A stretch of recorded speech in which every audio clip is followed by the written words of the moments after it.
The road was still wet from last night's rain, and no one noticed the pothole. Not the people on the street, and definitely not the motor car speeding toward it. Eliza saw it. Her eyes widened. She stepped back quickly, but it was too late. The wheel slammed into the water-filled hole, and then, splash! A wave of thick, dirty water crashed into her face, her chest, soaking her completely. Her breath caught. For a moment, she couldn't even see. Then, the laughter came. Sharp, careless, cruel. Eliza stood there trembling, mud dripping from her hair, her hands shaking around the small bag she held so tightly, trying desperately not to break. Inside the motor car, the aristocrat barely glanced at her, as if she had splashed nothing more than dirt on the road, not a human being. And then she drove off, just like that. But what she didn't know was that she hadn't been alone on that street, because across the road, a man had seen everything. He didn't laugh. He didn't look away. He simply watched, his expression turning cold. A duke.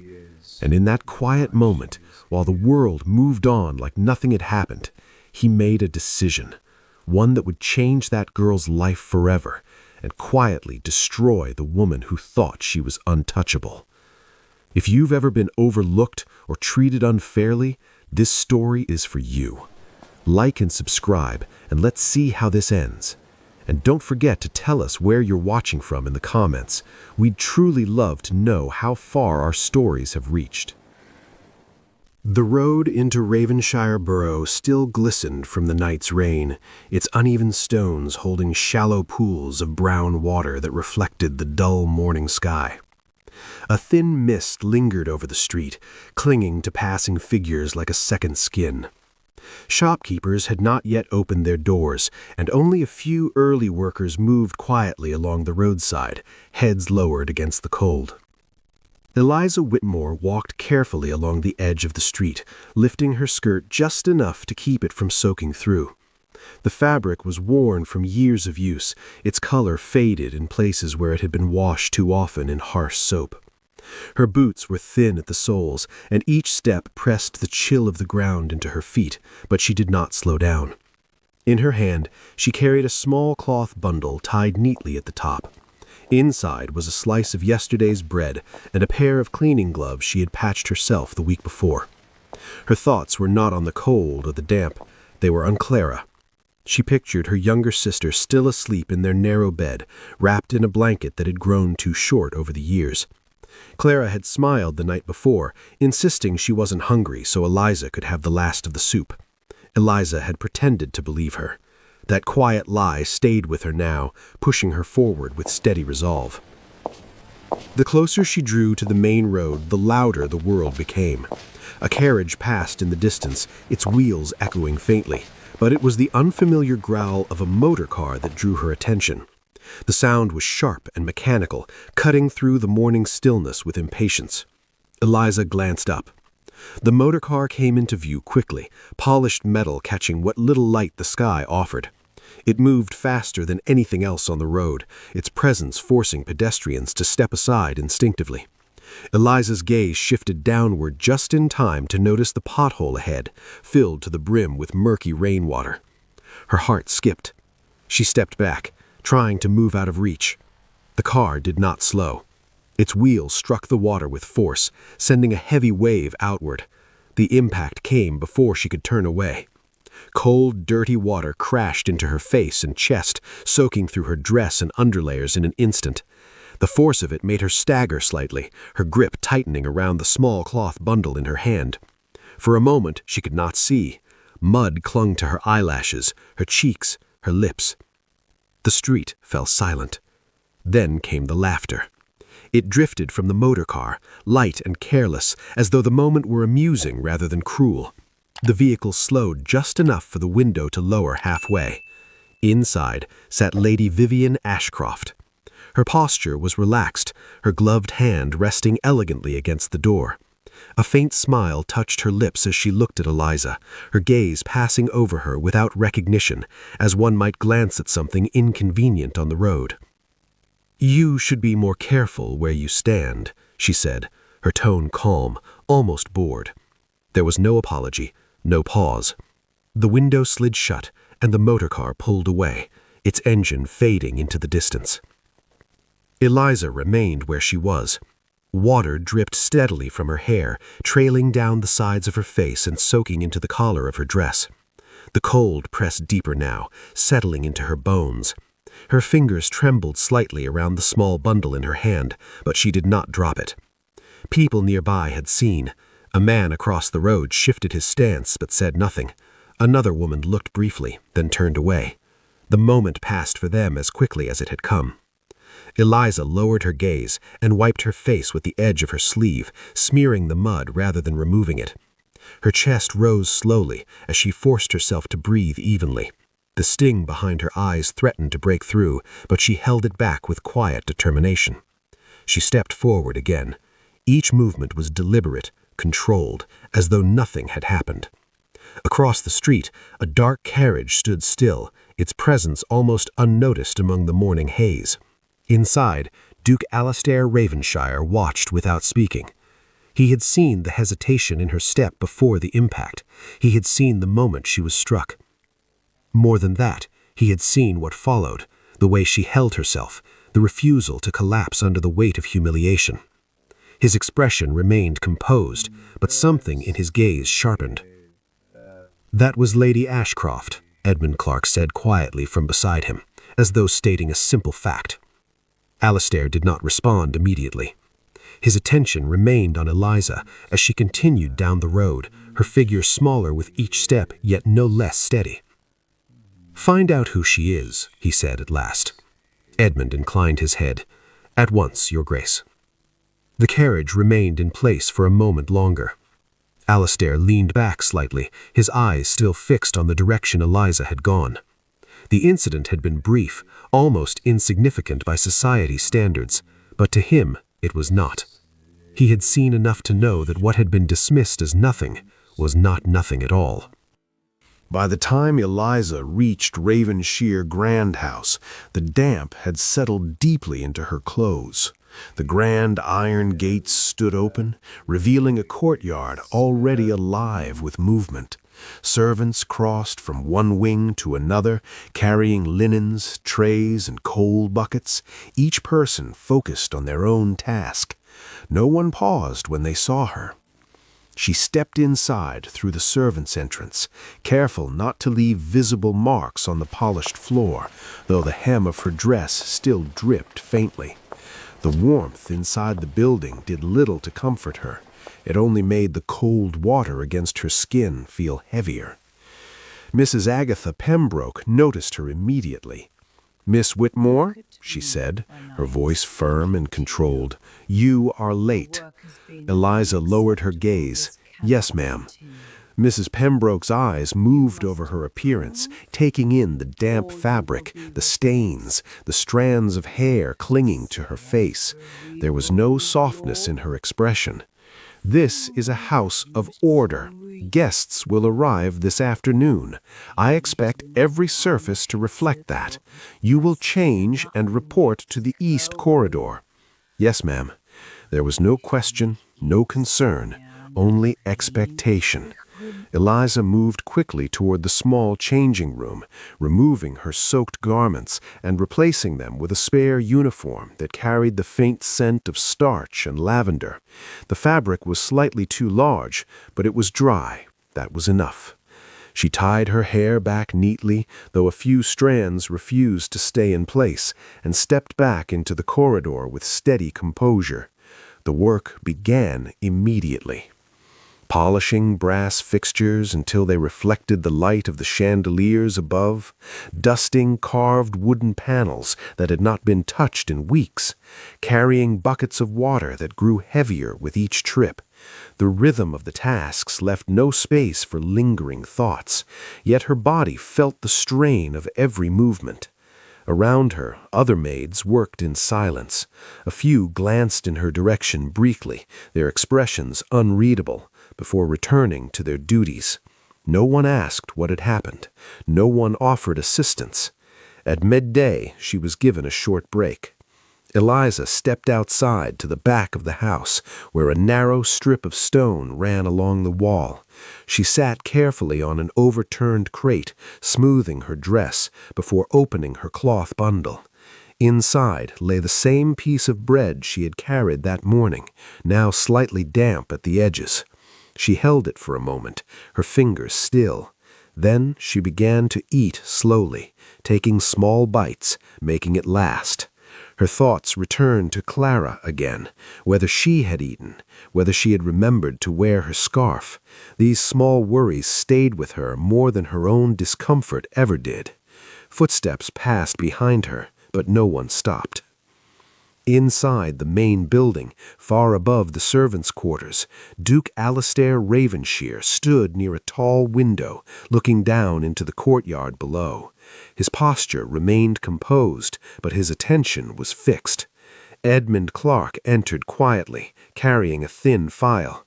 "Miss Eliza Whitmore," he said, placing it on the desk, "resides in West End Row, no living parents, supports a younger sister, works here, and takes additional cleaning duties in the evenings."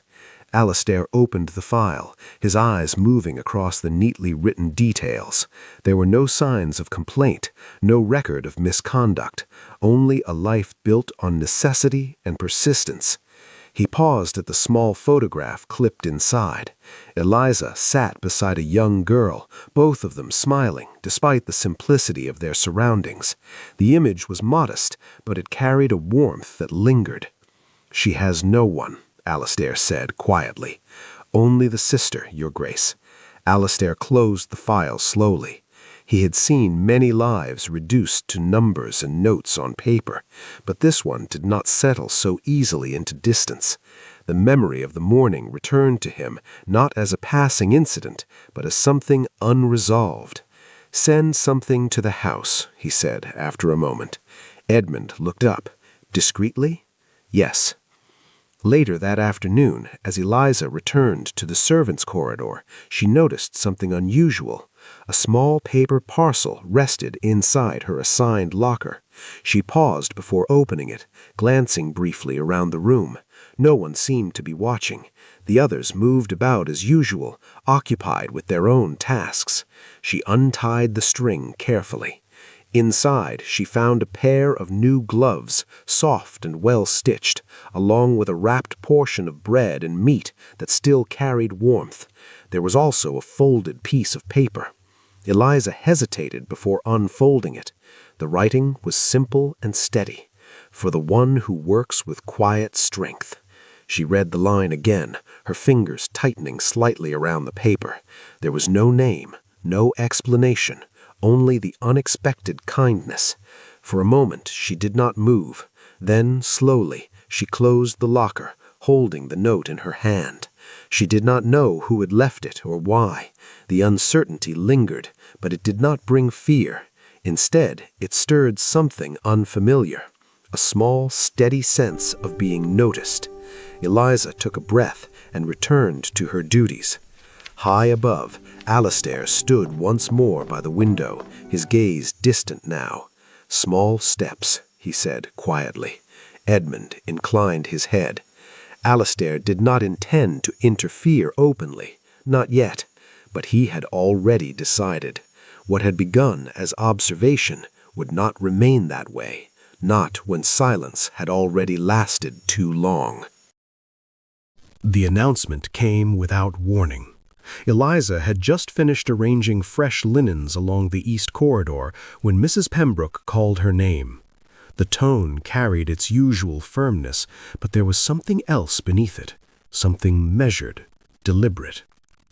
"Miss Whitmore, you will report to the Upper West Wing starting tomorrow," she said, glancing briefly at the ledger in her hand. "You are being reassigned." Eliza blinked, unsure she had heard correctly. "The Upper West Wing, ma'am?" Yes, you will assist with maintenance on the guest suites. It requires precision and discretion. See that you meet the standard. The Upper West Wing was reserved for high-ranking guests, a place where even minor errors were noticed and remembered. It was cleaner, quieter, and far removed from the heavier labor below. The position came with slightly better pay and far less physical strain. Eliza lowered her head. "Thank you, ma'am." Mrs. Pembroke gave a small nod and moved on without further comment. The moment Eliza stepped away, the shift in atmosphere was immediate. Whispers began to form in corners of the corridor, subtle at first, then sharper as she passed. Some voices carried curiosity, others disbelief. "She's only been here 2 years.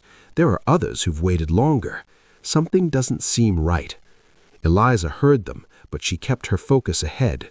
Her hands remained steady as she continued her work, though a quiet tension settled in her chest.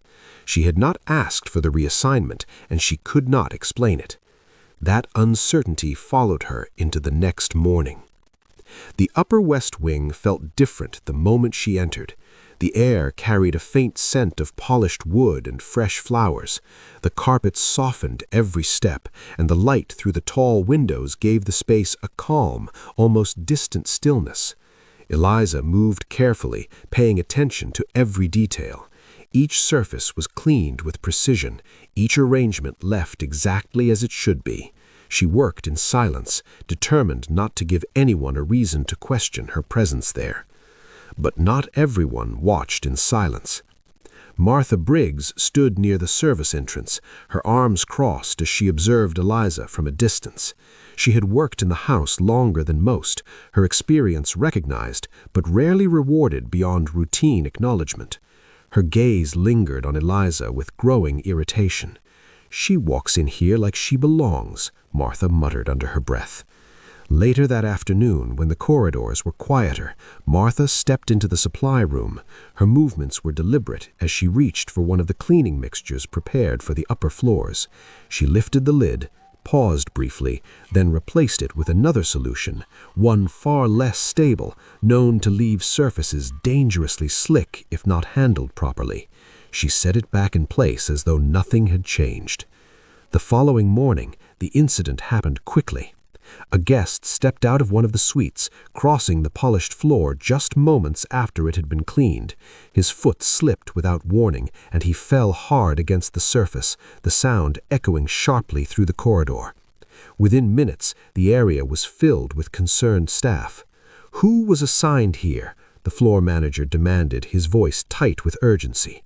Eliza stepped forward, her hands instinctively clasping together. "I was, sir." The manager's expression hardened. "What did you use on this floor?" "The standard solution, sir, as instructed." He glanced down at the surface, then back at her. "It's too slick. This should never happen in the upper wing." "I followed the instructions exactly," Eliza said, her voice steady despite the rising tension around her. The guest was helped away, murmuring complaints under his breath, while the manager turned his attention fully to her. "This will be reported," he said. "Until then, you are relieved from this section." The words landed heavily. Eliza felt the shift immediately. The whispers returned, no longer quiet or uncertain, but edged with judgment. "I knew it wouldn't last. She couldn't handle it." Eliza remained still as the corridor slowly cleared. Her thoughts moved quickly, searching for anything she might have done wrong, any detail she might have overlooked. There was nothing, and yet the blame had already settled on her. In another part of the house, Edmund Clark stood beside a narrow desk, reviewing the initial report. His expression remained calm, but his attention sharpened as he read. "This does not align with her record," he said quietly. Duke Alastair Ravenshire looked up from the document in his hand. "Then find out why." Within an hour, access was granted to the service logs and supply records. The solution used that morning was examined, and its contents immediately raised concern. "This mixture was altered," Edmund noted. "Who had access?" Alastair asked. The answer came through the records and quiet inquiry. "Martha Briggs." The matter was brought before the floor manager, this time with evidence that could not be dismissed. Martha stood rigid as the truth unfolded, her earlier confidence replaced with silence. "I only meant to," she began, but the words did not form into a defense. The decision was swift. She was removed from duty pending further action. Eliza was called back to the office. When she entered, the manager's tone had changed. "Miss Whitmore, it appears the fault did not lie with you." Eliza stood quietly, waiting. "You are cleared of responsibility," he continued. "You will resume your position in the Upper West Wing immediately." A small pause followed. "You handled the situation with composure. That will be noted."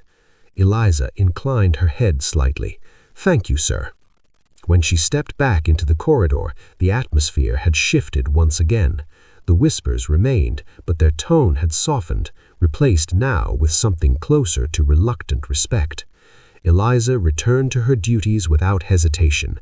Her movements were as steady as before, her focus unchanged.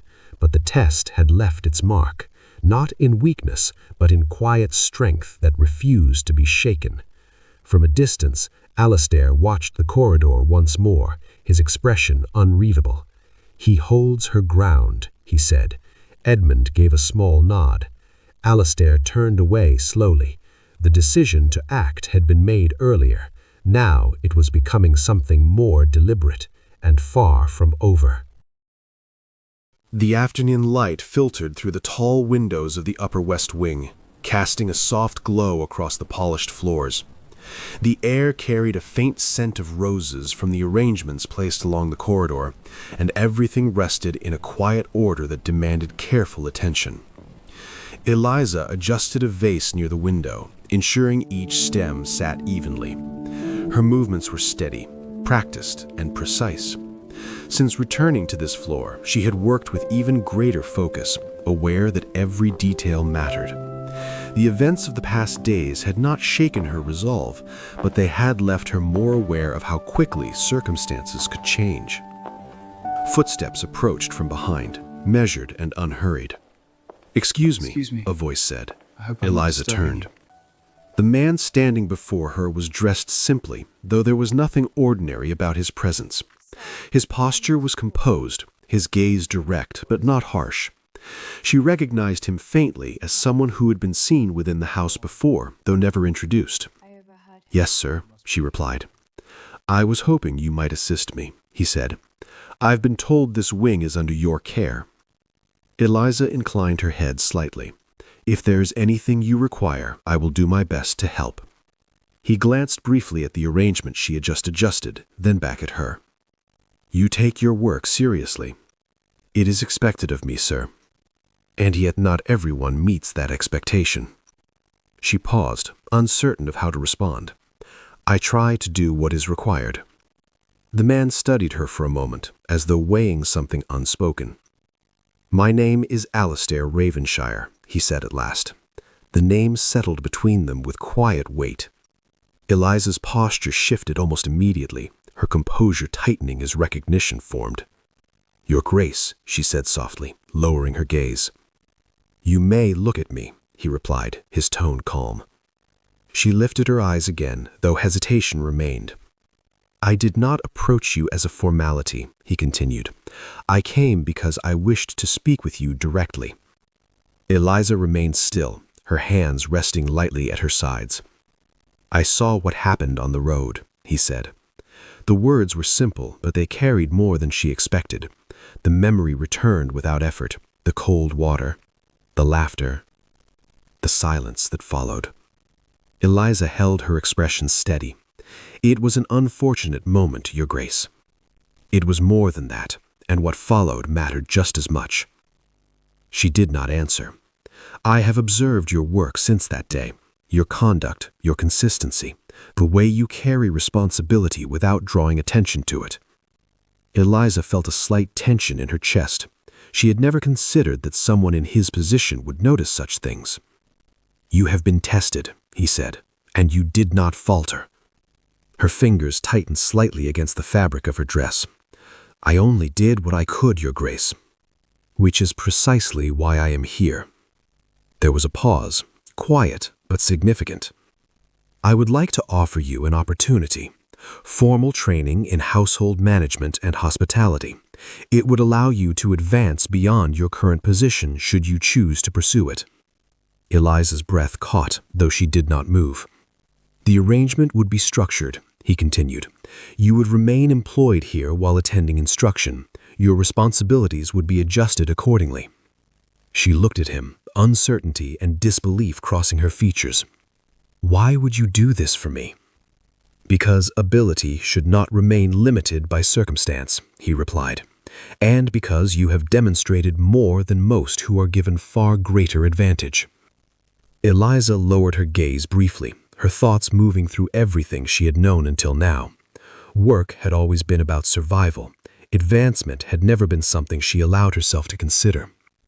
"I do not know if I am suited for such a thing," she said quietly. "You are more suited than you believe," he answered. The certainty in his voice did not carry pressure, only calm assurance. Eliza looked back at him, and for the first time something shifted within her. Not confidence, not yet, but the beginning of it, a possibility she had not allowed herself to imagine. "I would like to try," she said. Alistair gave a small nod. "Then it will be arranged." He stepped back slightly, allowing the moment to settle before turning to leave. Eliza remained where she was, her thoughts no longer fixed on the tasks before her, but on what had just been placed within reach. Elsewhere in the city, Lady Vivian Ashcroft sat in a drawing room filled with polished furnishings and delicate china, her posture as composed as ever. A newspaper lay open on the table beside her, its contents drawing quiet attention. There were murmurs now, subtle but persistent, observations about conduct, questions framed carefully but impossible to ignore. Lord Reginald Ashcroft stood near the window, his expression distant. "Reputation is not maintained by appearance alone," he said without turning. Vivian said nothing, though her composure tightened slightly. Back at Ravenshire Grand House, Eliza returned to her work, but something had changed. Her steps remained quiet, her hands remained steady, but her gaze no longer rested only on the floor before her. For the first time, she allowed herself to look ahead, and the distance no longer felt impossible. The weeks that followed brought a quiet but undeniable change to Ravenshire Grand House. Eliza moved through her days with the same discipline she had always known, yet her work no longer felt confined to survival alone. Her evenings were now divided between her duties and structured lessons arranged under the Duke's instruction. She learned how to manage accounts, oversee staff, and understand the rhythm of a household beyond the labor that sustained it. At first, she moved cautiously through this new space, uncertain of where she belonged within it. But with each passing day, something steadier began to take form. Her voice grew more certain when she spoke. Her posture carried less hesitation. The work that once felt distant now became something she could understand, and slowly, something she could shape. The staff noticed. Where there had once been whispers, there was now quiet acknowledgement. Instructions she offered were followed without question. Even Mrs. Pembroke, who had always measured worth through discipline alone, began to regard her with a level of trust that had not existed before. But beyond the walls of the house, the shift was far less gentle. Lady Vivian Ashcroft had not remained untouched by the consequences of her actions. What had begun as a private moment on a quiet road had found its way into conversation, then into written word, and finally into the guarded circles of society that valued reputation above all else. Her name was spoken with a different tone now, no longer admiration alone, but scrutiny. At first, she dismissed it. Then came the invitations that did not arrive, the conversations that quieted when she entered a room, the careful distance others began to place between themselves and her name. One evening, seated across from her father in the drawing room of Ashcroft Manor, the silence between them stretched longer than usual. "You have always believed position protects you," Lord Reginald said at last, his voice calm but unyielding. "It does not." Vivienne did not respond. For the first time, there was no immediate defense, no dismissal ready at her lips. Respect is not inherited, it is sustained, and once lost, it is not easily restored. The words remained long after he left the room. Back at Ravenshire, Eliza's progress continued quietly, but it did not go unnoticed by the one who had set it in motion. Duke Alistair Ravenshire observed without interference, just as he had from the beginning. The difference now was not in what he saw, but in what no longer needed proving. Eliza had moved beyond the moment that first drew his attention. What remained was something far more enduring. One evening, as the day settled into dusk, Eliza stepped out beyond the gates of the house, the air cool against her skin. The road stretched ahead, familiar in every detail. She had walked it countless times, each step once marked by necessity rather than choice. Footsteps approached beside her. "You walk this path often," Alistair said. She turned slightly, a small smile forming. "It leads home." They moved forward together at an unhurried pace, the quiet between them carrying ease rather than uncertainty. "I have completed the first stage of instruction," she said after a moment. "There is still much I do not know." "There will always be more to learn," he replied. "What matters is that you have begun." She nodded, her gaze lowering briefly before lifting again. "I never thought I would be given the chance." "You were not given it, you reached it." The distinction settled gently, yet it held weight. They continued in silence until the road curved slightly, revealing the very place where everything had changed. The surface had been repaired, the deep pothole filled and leveled. The stones lay smooth now, the mark of that day erased from sight. Eliza stopped. For a moment, she simply looked at it. "I remember thinking I would carry that moment with me," she said quietly. "Not the mud, but the feeling of it." Alistair said nothing, allowing her words to remain her own.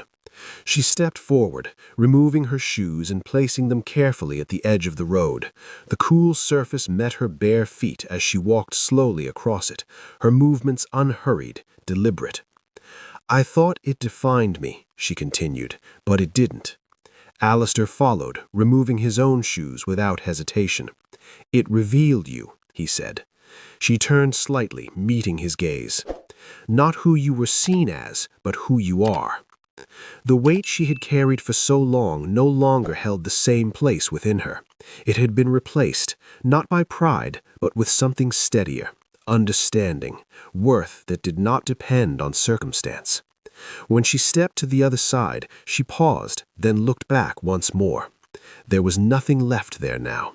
No humiliation, no silence, only a road like any other. Eliza picked up her shoes, her posture straight, her steps certain as she moved forward again. This time, there was no hesitation in her pace.